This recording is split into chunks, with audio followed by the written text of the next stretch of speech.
Hey guys, welcome back to my channel. So it is time to set up my budget planner. This is one of my favorite planners to set up, and we do have a couple of pages at the beginning of my planner that I do like to set up every single year, so we are about to do that. The very first page in my budget planner is my budget categories. These are 10 categories that I use every single year in order to categorize the different expenses that I have. So I don't have any changes here, so we are going to flip over to the very next page.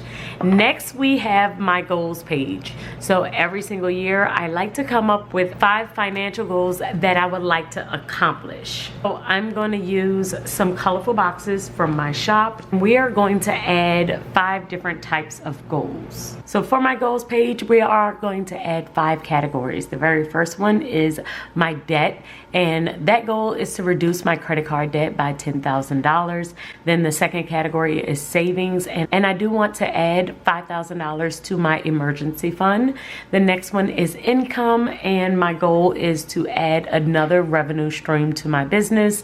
Then I have a budget goal of completing 12 monthly budgets and closing out those budgets. And then my last one is my investing goal, and that is monthly contribution to my SEP IRA. So normally I would put an amount of how much I want to contribute, but this year I have decided to leave that part blank because I usually will analyze and see, based on my business income, how much I can contribute to this account. So I am going to leave it as just a monthly contribution. So now that I have completed all of my goals, the very next page I had started working on was my money routine. So my money routine is based on the different time frames of daily, weekly, monthly, quarterly, and annually. It's just like my other routines, but this one is really focused in on our money and what I need to do for our money during these times. These routines have been basically the same for the last 3 or 4 years,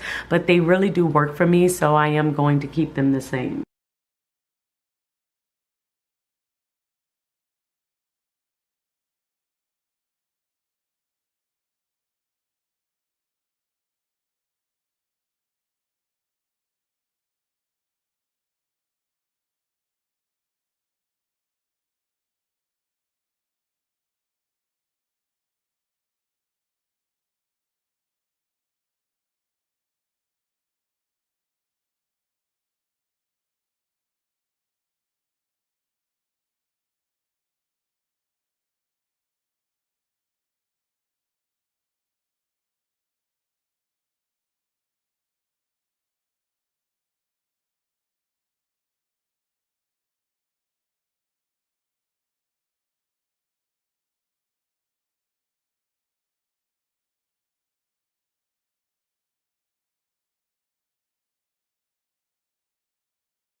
So for my daily routine, I do this routine every weekday at 7:30 a.m.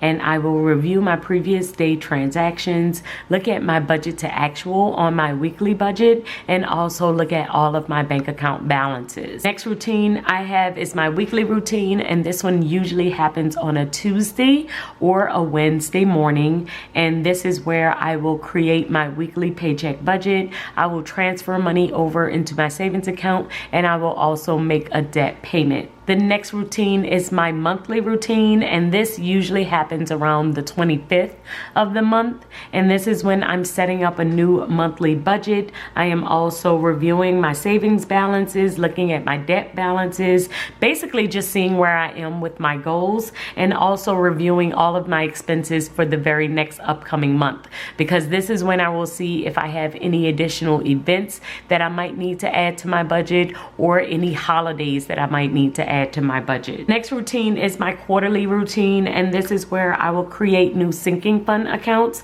I will also review my investment accounts and review all of my subscriptions and any bills to see if I need to make any changes. Now, this usually happens the last Friday before a brand new quarter. So the first quarter ends at the end of March. I usually will do it the last Friday of March before the beginning of a new quarter in April. And my last money routine is the one that I am currently doing now, and I do this every single December. This is where I will create a new budget planner. I will review all of my investments, and I prepare for tax season. So right now we're in the midst of this routine because we are creating a budget planner for 2025 and filling out all of the beginning pages. So now that my money routine is done, we are going to flip over to my yearly finance overview. So the first thing that I'm going to do is just add in the year at the top here. The yearly finance overview is just where you can see how your money is flowing in and out by each quarter. So it is broken down by the quarter. So for instance, this one is January, February, March.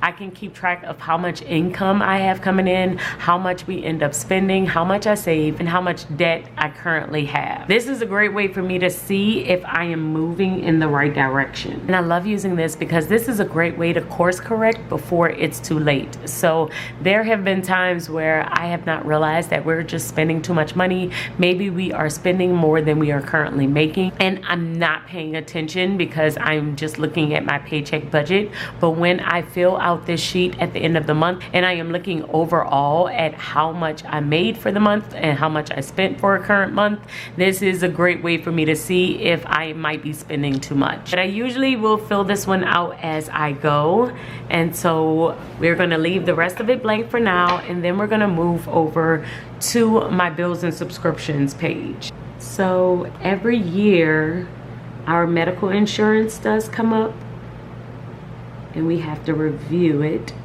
since I am self-employed. So I'm going to add that at the very top here. And that usually happens in January. So I'm just going to put the first.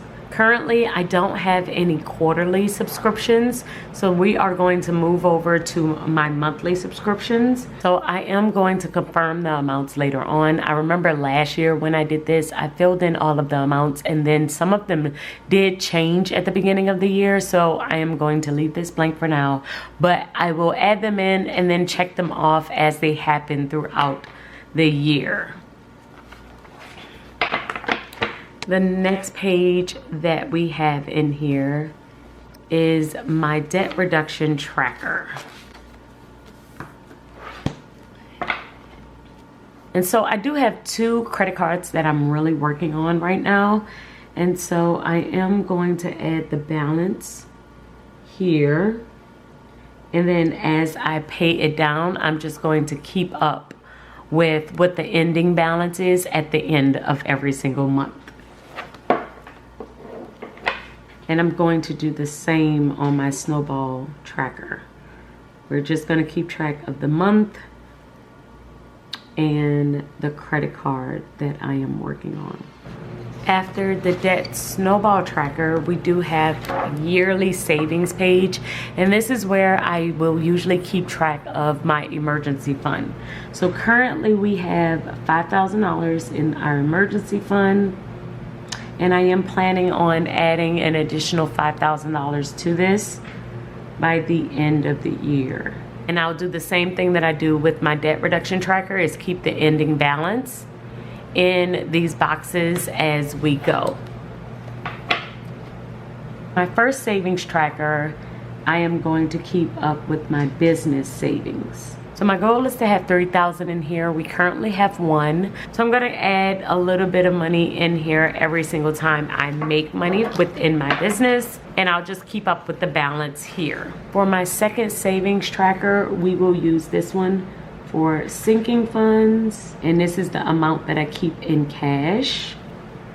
and then this one will be for short-term savings. I mainly use my cash sinking funds for any events or things that are coming up. Like I just finished saving for Christmas, and so I will use my cash for that. My short-term savings is for any repairs or anything else that comes up with the house. For each one of these, I don't really have a target date. I am just saving as I need it, and I am spending as I need it. So we will save this side for my cash sinking funds. I don't currently have anything in my cash sinking funds because I just pulled all of the money out for Christmas. And for my short-term savings, I currently have like $100 in here because I just had to use it for a plumbing issue that we have. So my goal is to get this one back up to 1,000. After this, we do have my savings jars. So the very first one I am going to put is my SEP IRA. And usually I will do a monthly deposit into this account, and I will keep track and just color in how much I have saved. Like I can show you what it looked like last year. This is basically what it looks like. I will color it in and then add the amount that I saved. So I'm gonna use that one for the SEP, but I am going to add this one for our church building savings. We are currently in the midst of purchasing a building for our church. And so I decided to keep track of how much we have saved toward that purchase in my budget planner. Then that way I can color it in, and it will be really fun to see this account grow. For the other savings jars that I have, I do believe I am going to save them for additional events that are happening throughout the year. So things like Christmas and birthdays and anniversaries and trips. So I'm going to save these 3 jars for those types of savings. And then we will also save my gift list for the different things that are coming up with my family, like birthday gifts that I want to get, Christmas gifts that I decide to get for 2025, anniversary gifts, any gift idea that comes up throughout the year, I will add it here. And this is the last page before we go into my actual month. And when I plan out the month of January, I will just have to fill out my monthly budget. But as you can see, it doesn't take me long really to fill these pages out because I'm really just referring back to my phone, looking at my bank account, and just seeing what I want to put in each one of these areas. And it's basically the same thing every single year. And when I am doing my monthly check-in, I am able to refer back to these pages and fill them out as I need to. But I wanted to talk it through with you all because I know many times people will ask me, well, what do I do with this page, or how do you fill it out? So hopefully this video has helped you as you are setting up your budget planner for 2025, and I will see you all in my next video. Until then, keep organizing your life so that you can achieve your dreams. Bye guys.